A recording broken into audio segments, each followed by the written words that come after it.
এক মিনিট, কোথায় যাবেন আপনি? আমি রাহুলের লগে দেখা করতে আইছি। ভদ্রভাবে ম্যাডাম। রাহুল না, রাহুল স্যার হয়। আর আপনার কি দরকার আছে ওনার সাথে? ওই চাবি নিতে আইছি, মার্কেট যাইতে হইব না তাই। কি? গাড়ির চাবি? আপনার মনে হয় উনি আপনাকে গাড়ির চাবি দিয়ে দেবে? কেন দিবে না? ও আমার স্বামী হয়, আর একজন স্বামী কি তার বউরে গাড়ির চাবি দিতে বারণ করতে পারে নাকি? আপনি কি পাগল হয়ে গেছেন নাকি? একজন কোটিপতি যে এই কোম্পানির মালিক সে আপনার হাজবেন্ড। বোকা না, অন্য কাউকে বানাবেন। দেখেন দাদা, আমি আপনারে কোনো বোকা বানাইতাছি না। আমি যা কইছি একদম সত্যি কথা কইছি।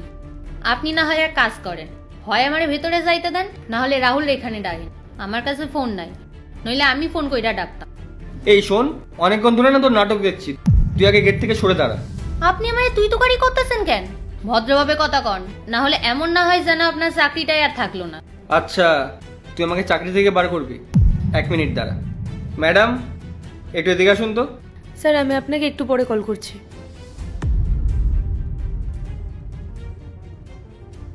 দেখুন না ম্যাডাম, এই অশিক্ষিতরা কোথা থেকে চলে এসছে আর ভেতরে ঢোকার চেষ্টা করছে।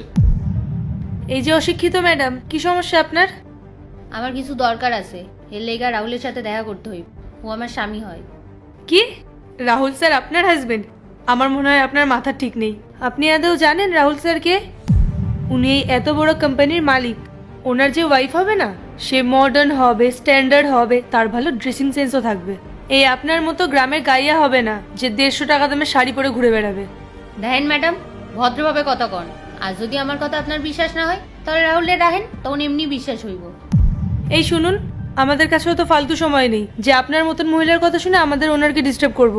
আর এই যে গার্ড, উনি যেন কোম্পানির ভেতরে না আসতে পারে, বুঝতে পেরেছো? হ্যাঁ ম্যাম। যা বেরিয়ে যা এখান থেকে।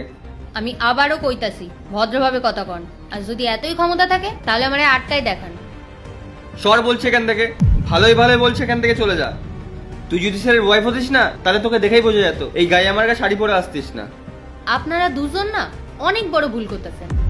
একবার আমার রাহুলের লগে দেখাও। আপনাদের দুজনকে যদি চাকরি থেকে বার না করতে পারছি না, আমার নামও পূজা না। আরে কি সমস্যা এই মহিলার? তখন থেকে চিল্লেই যাচ্ছে।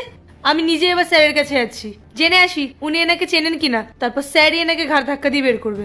হ্যাঁ হ্যাঁ, যান যান, জিজ্ঞেস করে আসেন। আমি এখানেই দাঁড়াই আছি।